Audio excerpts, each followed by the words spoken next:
24 saac ee la soo dhaafay wadanka Maraykanka waxaa laga helay kiisaskii ugu badnaa ee COVID-19 sida ay warinayaan wararka ka imaanaya wadanka Maraykanka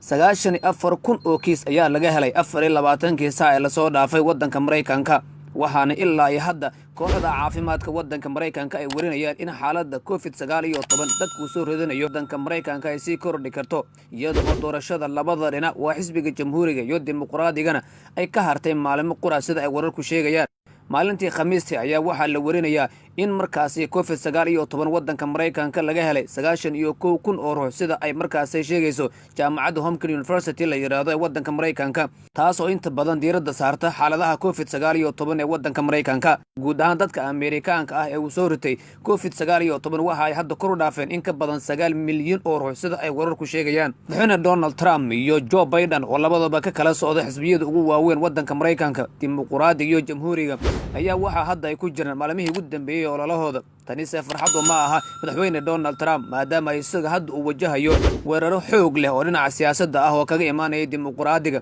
eedeymaha ugu waaweyn ee madaxweyne Donald Trump uu wajahayna waxa kamid ah wax ka qabasho la'aanta COVID-19 iyo xaaladaha kale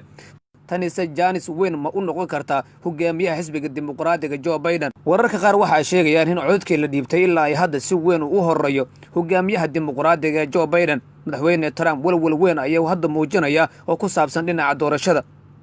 waxa kale la warinayaa in wax ka badan 20 state ama 20 gobol oo ka tirsan gobolada wadanka Maraykanka si weyn ay uga codeeyeen Joe Biden waxaana la ogeyn 4 ee soo socotay mustaqbalka madaxweyne Donald Trump waraysi oo Fox News iyo warbaahin kale oo laga leeyahay wadanka Maraykanka madaxweyne Donald Trump ayuu waxa uu ku sheegay in uusan marna aqbali doonin natiijada marka soo baxda doorashada wadanka Maraykanka hadii uu ku guuleysto Joe Biden taasi si xaqiiqo ma aha maadaama wadanka Maraykanka uu leeyahay hay'ado sharci oo waaweyn